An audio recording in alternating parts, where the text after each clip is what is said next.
우리가 방금 봉독한 본문 말씀의 내용은 바울 사도가 직접 체험했던 일, 그리고 자신이 보았던 목격담을 많은 사람들 앞에서 말하고 있는 내용이 오늘 본문에도 이어지고 있습니다. 이런 설교를 가리켜서 보통 고백적 설교라든지 아니면은 간증적 설교라고 그렇게 말을 할 수 있습니다. 사도 바울은 지금 남의 일을 얘기하는 것이 아니라 자신이 직접 경험한 일들을 말하고 있는 것입니다. 특별히 사도 바울은 오늘 본문 14절에서 보면 하나님께서 자기를 선택하셔서 사도로서의 자기가 있다라는 사실을 말씀하고 있습니다. 오늘 본문의 주제가 바로 이것입니다. 하나님께서 나를 선택하셨다. 하나님께서 나를 선택하셨기 까닭에 내가 사도로서 여기에 있는 것이다 라는 선택적 교리, 그런 신앙에 대해서 지금 증거를 하고 있는 것입니다. 우리가 본문의 내용을 살펴보면 이런 내용들이죠. 바울이 체험한 다메섹 도상에서의 사건, 여러분 아시죠? 바울 사도가 사도 되기 전에는 이름도 사울이었지 않습니까? 다메섹이라는 도성에 예수 믿는 자들이 많이 있다는 이야기를 전해 듣고 그들을 체포하고 그들을 처단하기 위해서 다메섹 도성을 향해 가는 도중에 부활하신 그리스도가 사울에게 나타나서 결국에는 사울이 거꾸라지고 그리고 이제 바울 사도로 거듭나게 되어지는 그런 정말 믿겨지지 않는 이 사건, 바울 사도는 이 일이야말로 하나님께서 주도적으로 그리고 하나님 스스로 하나님의 주권적인 역사로 이 일을 이루신 것임을 아주 분명히 말하고 있는 것입니다. 그래서 자신이 사도가 되어진 것은 이건 하나님의 선택에 의해서 되어진 일이라는 것을 강조하고 있습니다. 또 하나, 하나님의 선택은 대체적으로 보면은 강권적이라는 그런 특징이 있습니다. 무슨 얘기냐면요, 선택함을 받은 바울의 입장에서는 자신에게는 일말의 그런 선택의 여지도 없었다라는 걸 강조하고 있습니다. 오늘 본문 말씀을 보면은 주님께서는 어찌하여 나를 박해하느냐, 사울아 사울아 내가 어찌하여 나를 박해하느냐, 그렇게 말씀하심으로 아주 그냥 사도 바울, 아직까지는 사울이죠, 사울의 퇴로를 막아 놓으시고 심지어는 그 사건 이후 사울이 어떻게 되죠? 보지를 못하는, 시력을 잃어버린 것처럼, 그러니까 장님으로 만들어 버리시지 않았습니까? 보지를 못하는 사울에게 주님께서 명령하셨습니다. 다메섹으로 들어가라. 내가 해야 할 모든 것을 거기서 누가 이루리라. 그 말을 듣고 그대로 하라고 그렇게 지시를 하셨습니다. 우리가 이 본문을 읽어보면은요, 이 과정에서 주님이 바울 사도의 의사를 전혀 묻지 않으셨습니다. 너 사도 역할 한번 해볼래? 이런 식으로 하지 않으셨다는 것입니다.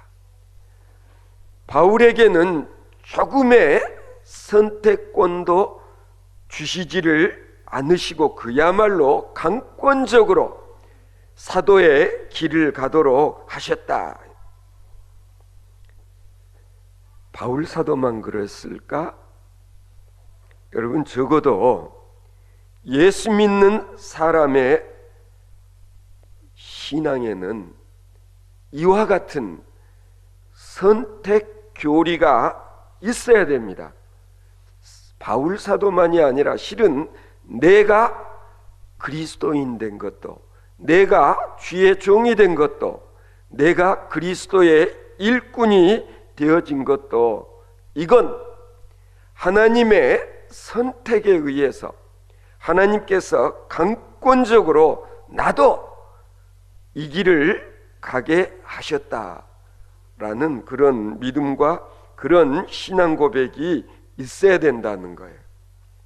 그러기에 신앙이 깊은 사람은 늘 생각합니다. 이런 일에 있어서는 내게는 자유가 없다. 어쩌면 나는 하나님의 뜻과 반대로 하나님의 뜻을 따르지 않으려고 바둥바둥거리고 멀리 가려고 애를 썼지만 하나님께서는 내가 가고자 하는 이 길을 막으시고 이쪽으로 가고자 하면 또 이 길을 막으셔서 나로 하여금 하나님께서 원하시는 그 길로 갈 수밖에 없도록 나를 강제적으로 붙드셔서 오늘의 내가 있게 되었다라는 그런 고백, 그런 간증, 저도 이런 비슷한 간증을, 고백을 하지 않을 수가 없습니다. 이런 과정에서는 하나님께서는 아주 그냥 강권적으로 역사하셨고, 그리고 바울에게는 전혀 선택의 여지가 없었다. 어떻게 보면 하나님의 뜻대로, 하나님의 의지에 의해서 이끌려 간 것이요, 그리고 사울은, 바울 사도는 그저 순종할 수밖에 없었노라고 그렇게 고백을 하고 있는 것입니다. 여러분, 이 다메섹 도상에서 바울 사도가 경험했던 그때의 그 상황이라고 하는 것은 어떻게 보면 생명이 경각에 달려있는 그런 순간이었고, 육체적인 생명만이 아니라 어떻게 보면 정신까지도 완전히 하나님의 포로 상태에 놓여지었던 그런 순간이 바로 그때였다. 그런 거로 애정이라든지 아니면 애견, 앞으로 어떻게 될 것인가 하는 것에 대해서 물을 겨를도 없었다. 오직 바울은 주님의 강권적인 지시에 순종한 것뿐이었노라고 그렇게 고백을 하고 있는 것입니다. 특별히 오늘의 이 본문에 나타나 있는 소위 선택의 교리 안에서 사울에게 일어났던 일들을 우리가 한번 살펴볼 필요가 있겠죠. 오늘 본문 12절을 보시면 경건한 사람 아나니아가 바울에게 와서 말했다는 거 아닙니까? 형제 사울아, 다시 보라 하거늘 즉시 그를 쳐다보았노라. 그가 또 이르되 우리 조상들의 하나님이 너를 택하여 너로 하여금 자기의 뜻을 알게 하시며 그 의인을 보게 하시고 그 입에서 나오는 음성을 듣게 하셨으니 라고 말씀하고 있습니다. 여기서도 중요한 단어가 뭘까요? 너를 택했다고 그렇게 분명히 밝히고 있는 점입니다. 이것은 뭐 일반적인 그런 지금 상황이 아니라 개인적으로 그리고 개별적으로 하나님께서 너를 선택했다라는 사실을 이 아나니아를 통해서 분명히 이 사울에게 전달했다는 것입니다. 사도 바울은 사울이 아니라 나중에 바울 사도가 되어진 다음에 이런 사실을 뒤늦게 더 깊이 깨닫고 그리고 갈라디아서에 보면 이렇게 기록을 하고 있습니다. 갈라디아서 1장 15절에 보면은요, 내 어머니의 태로부터 나를 택정하시고 은혜로 나를 부르신 그렇게 말하고 있습니다. 어머니의 태로부터 내가 태중에 있을 때에 하나님께서 나를 그때 이미 택하셨다.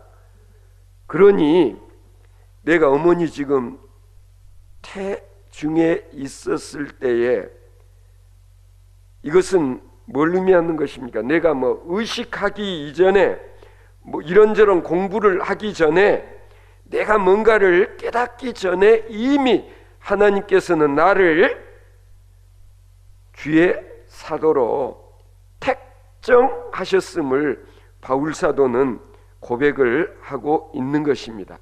여기에서는 뭐 내게 자격이 있는지 없는지 뭐 이런 거 따질 그런 상황도 아니었고, 그리고 태중에 있는 나를 하나님께서 택정하셔서 그리고 개인적으로 부르시고 나를 주의 사도가 되게 하셨다라는 사실을 바울 사도는 고백하고 있는 것입니다.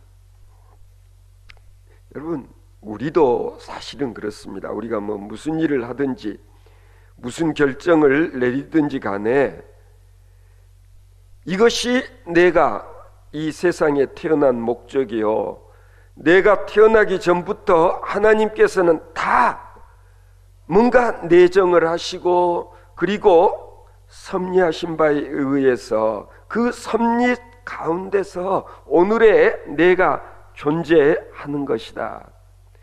철저하게 바울 사도는 이렇듯 하나님께서 예정하시고 하나님께서 택정하시고 하나님께서 나로 주의 사도가 되도록 이미 다 시나리오를 만들어 놓은 것으로 그렇게 이해했듯이, 실은 우리에게도 이런 믿음, 이런 신앙 고백이 있어야 된다라는 것. 오늘 밤 내가 이 자리에서 수요 찬양 예배를 드리는 것, 이것도 하나님께서 다 오늘 내가 이 자리에 있도록 섭리하시고 나를 이끄시고 그리고 나를 인도하신 결과라고 말하는 것이, 이게 바울적 바울 스타일이라고 그렇게 이야기할 수 있을 것입니다. 선택과 예정이라는 것은 조금 다른 것입니다. 예정은 구원의 문제고, 그리고 선택은 사명과 관계되는 문제예요. 그러니까 예정이라는 말과 선택이라는 말은 좀 구별해서 써야 된다. 예정은 구원의 문제고 선택은 사명의 문제다. 하나님께서 나를 구원받도록 다 예정해 놓으셨고, 그리고 내가 사도 되어지도록 하나님께서 나를 선택하셨다, 그런 뜻이에요. 이게 하나님의 큰 경륜이라는 거예요. 이 경륜 속에 자신이 있다고 그렇게 바울 사도는 고백하고 간증하고 그리고 설교를 하고 있는 것입니다. 그러니까 나라고 하는 존재는 아무리 생각해봐도 보잘것없고 하찮은 존재에 지나지 않지만, 그런 나를 하나님께서 선택하시고 그리고 오늘 이 자리까지 인도해 주신 줄로 여러분 인정하고 믿으시기 바랍니다. 이게 진짜 어떻게 보면 이런 신앙 고백을 우리가 할 수 있어야 된다. 그래서 어떤 사람들은 그런 말도 하잖아요. 내가 예수 믿고 구원받았다는 이 사실 생각해 보면 기적이다. 기적이 다른 게 기적이 아니라 내가 예수를 믿는 사람 되고, 내가 예수를 믿고, 아니 내가 드림교회 교인이 되고 내가 오늘 이 자리에서 하나님께 예배를 드리고 있다는 사실이 기적이다. 그렇지 않습니까? 그런 고백을 바울 사도는 했다라는 거예요.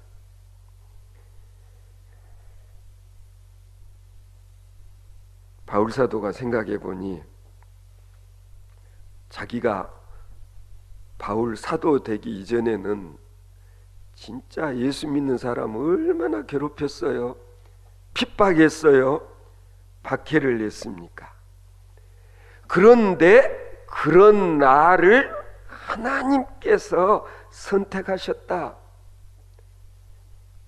왜 그리하셨을까? 바울 사도는 예수를 믿지는 않았지만은 그래도 율법에 대해서는 누구보다도 충성스러운 사람이었어요. 적어도 율법에 대해서는 충성한 사람이었다는 사실. 그래서 자기가 알고 있는 지식과 자기가 아는 경건에 대해서 나름대로의 자기 목숨을 걸 만큼의 그런 충성심이 사울에게 있었다. 그렇게 이야기할 수 있지 않겠습니까? 하나님께서는 그런 사울을 사도 바울로 선택하셔서 사용하시기를 원하시지 않으셨을까? 여러분, 오늘 우리들에게도 이와 같은 믿음이 있어야 돼요. 하나님께서는 나를 내가 준비가 다 되어 있는, 그래서 준비된 목사 깜 아니라는 얘기예요. 그래서 우리 누님도 이 자리에 사촌 누님도 계시지만 우리 이모님이 그랬다는 거 아니에요. 나중에 제가 신학교 가고 목사 됐다는 이야기를 듣고 화식이가 목사 됐어야 그랬다는 거. 어떻게 보면 목사가 될 깜이라고 생각하지 않았다는 거예요. 우리 이모님 보시기에 그 얘기를 제가 뒤에 전해 들었는데 제 주변에 상당수의 사람들이 비슷한 생각을 했을 거예요. 내가 충분히 준비가 되어 있어서가 아니라 하나님의 경륜, 하나님의 계획, 하나님의 예정, 그건 몰라요. 그러나 뭔가를 보시고 하나님께서 나를 들어 하나님의 일꾼 되게 하셨다라는 고백을 저만이 아니라 이 자리에 있는 여러분 모두가 하실 수 있게 되기를 바랍니다. 근데 때로는 보면은요, 부족한 게 너무나 많은데 그런 나를 하나님께서 왠지 도구로 사용하시기를 원하시고 나에게도 나름대로의 역할을, 사명을 맡겨주셨다라고 인정하고 고백하는 여러분들 되어지실 수 있기를 바랍니다. 때로는 집사다, 권사다, 장로다, 목사다, 이런 식의 직분을 주님께서 내게 맡기신 것은 내가 충분한 자격이 있어서가 아니라 어떻게 보면 정말 자격이 없는데, 감이 되지 못하는데 그런 나를 하나님께서 선택하시고 그리고 나에게 사명을 맡겨주셨다. 이게 중요해요. 그런데 대체적으로 보면은요, 자리가 사람을 만든다라는 그런 표현도 가끔 우리가 그런 말을 할 때도 있습니다마는 그런 것 같아요. 하나님께서 일단 찜하시고 하나님께서 일단 딱 선택을 하신 다음에는 하나님께서는 하나님의 방식대로 채우시고 그리고 훈련시키시고 그리고 사명을 주신다라는 거예요. 여러분, 모세의 경우를 한번 우리가 생각해 봐도 그러지 않습니까? 모세는 몇 살 때 하나님의 부르심을 받습니까? 80세에 하나님의 부르심을 받지 않습니까? 예? 이미 하나님께서는 모세를 그때쯤에 쓰시려고 40년 동안 애굽 바로의 궁중에서 성장할 수 있게 하시고, 그 다음에는 어떻게 해요? 살인을 하고 광야로 내몰아 40년 동안을 목자의 생활을 하게 하시지 않았습니까? 그래서 80이 되던 어느 날 하나님께서 그런 모세를 부르시지 않아요. 그리고 그에게 명령하세요. 자, 이제 가서 내 백성을 건져라. 내 백성을 출애굽시켜라. 모세는 황당했어요. 아니, 어떻게 생각해 보면 자기가 도망쳐온 그곳으로 가라고 하나님께서 지시를 하시니까 모세가 변명을 하잖아요. 뭐라고 그래요? 주께서 저를 부르시지만은 아시지 않습니까? 제가 말을 잘 할 줄 모르는 사람 아닙니까? 말이 좀 어른노릇했는가 봐요. 그러자 하나님께서 어떻게 하십니까?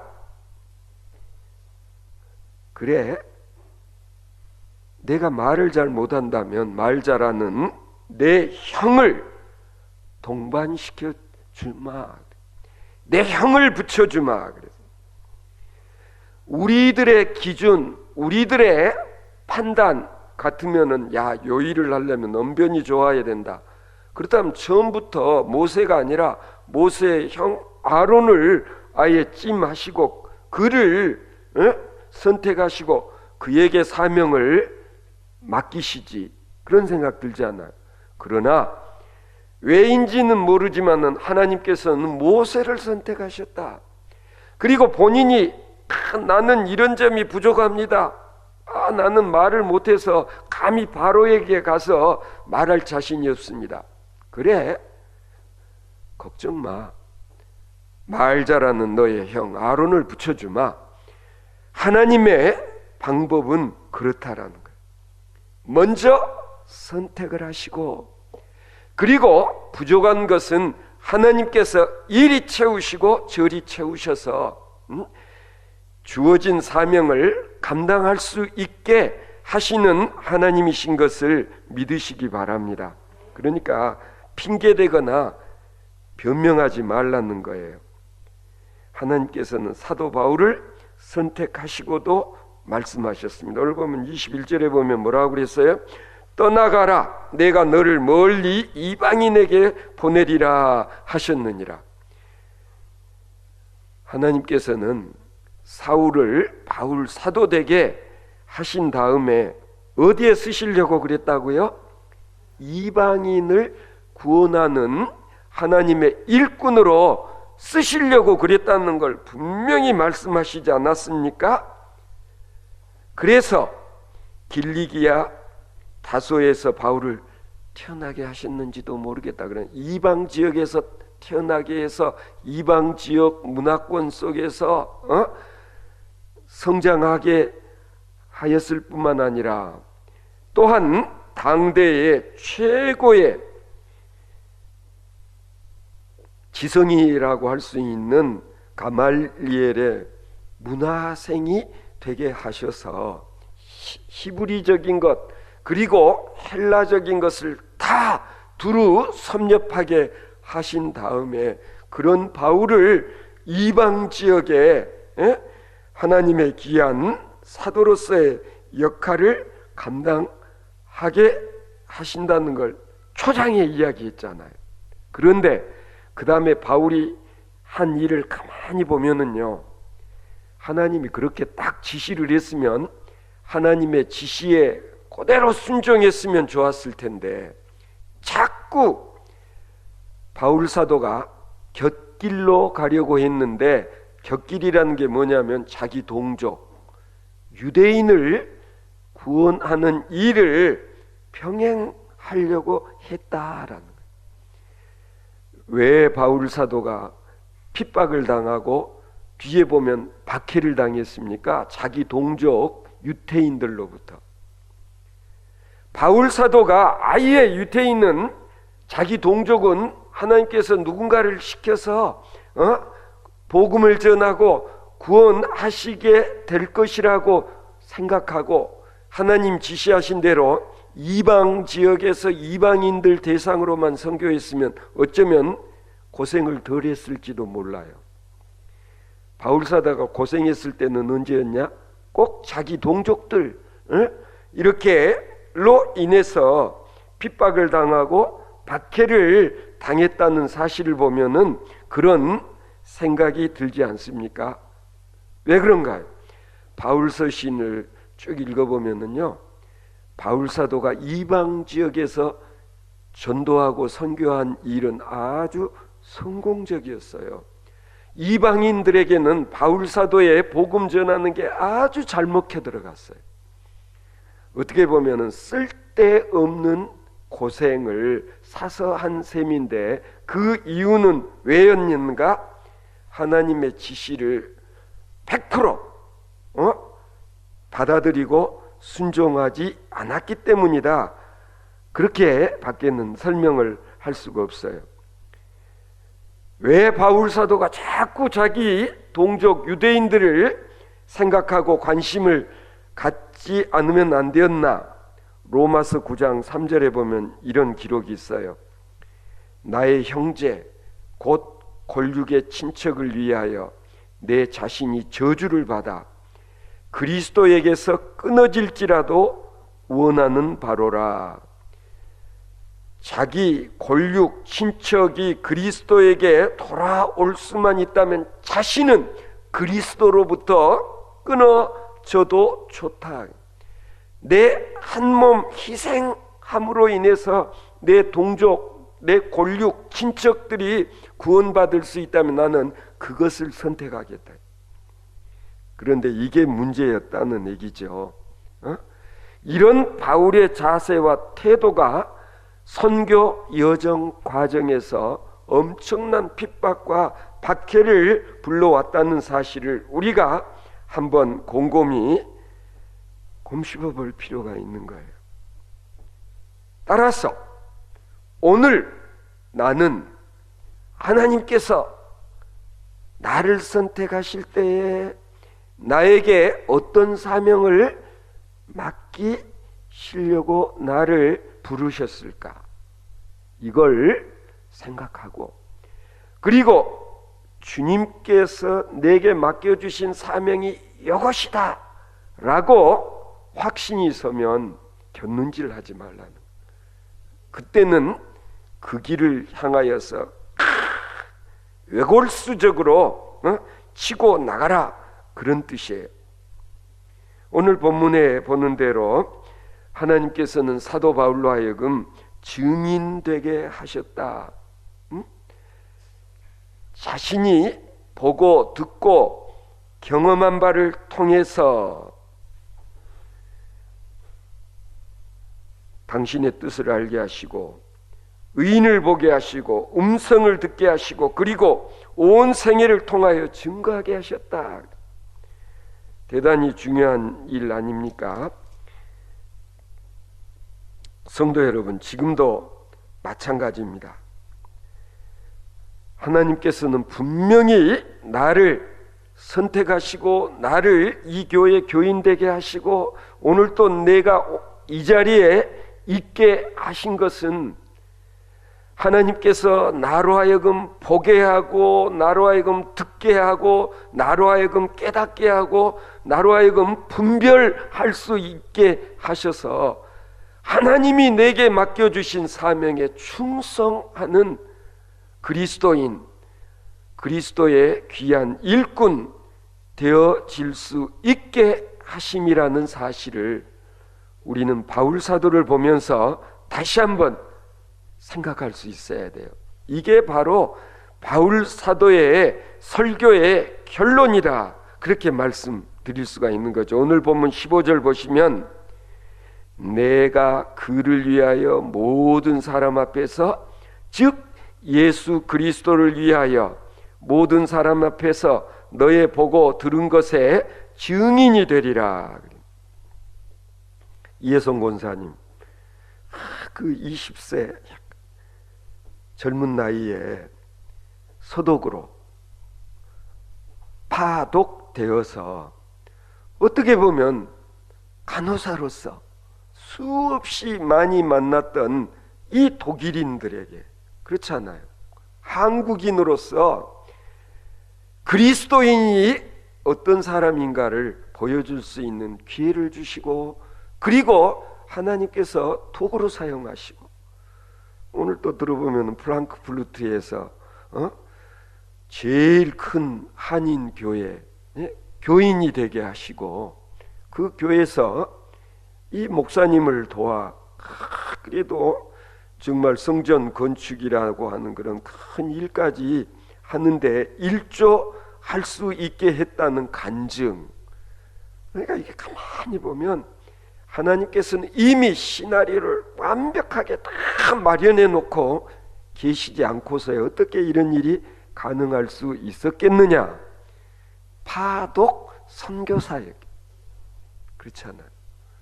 내가 몇 번 말씀드린 난 우리 이 권사님 말씀 중에서 그 독일인들 체격도 막 큰 어르신들, 큰 노인들, 요즘도 우리 신성숙 권사님도 비슷한 그런 일을 하고 계시지만은 어른들 이렇게 보살펴드리는, 그런데 이 덩치 큰 어르신이 쓰러져서 내가 쿠션 역할을 하기 위해서 내가 밑에 깔렸다는 그런 경험을 한번 이야기하는 걸 듣고 야, 대단하다. 그렇지 않아요? 그런 모습으로 충성스러운 간호사의 역할을 감당했기 때문에 많은 사람들에게 감동을 주고, 그렇잖아요. 때로는 그분들에게 그리스도를 전할 수 있는 그런 기회가 주어지지 않았을까. 그렇잖아요. 그래서 지금도 주님께서 나를 부르시고 주님께서 나를 집사되게 하시고 나를 권사되게 하시고 나를 이 교회의 교인 되게 하신 것은 분명히 나 아니면 할 수 없는 사명을 나로 하여금 감당케 하시기 위해서 나를 이 자리까지 부르신 줄로 믿으시기 바랍니다. 분명히 있습니다.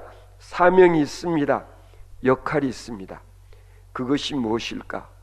주님, 저로 하여금 깨닫게 하시고 저로 하여금 주님의 뜻과 주님의 계획을 알게 하셔서 주님의 뜻을 이루어 드릴 수 있는 주님의 도구 되게 하시옵소서 라는 기도와 또 그런 간증을 바울 사도처럼 할 수 있는 저와 여러분들 되어질 수 있기를 바랍니다. 이 일을 위해서 하나님께서 강권적으로 주권적인 그런 하나님의 역사심이 있어서 내가 오늘 이 자리에 그리고 주님의 귀한 일꾼으로서의 역할을 감당하고 있는 줄로 믿으시기 바랍니다.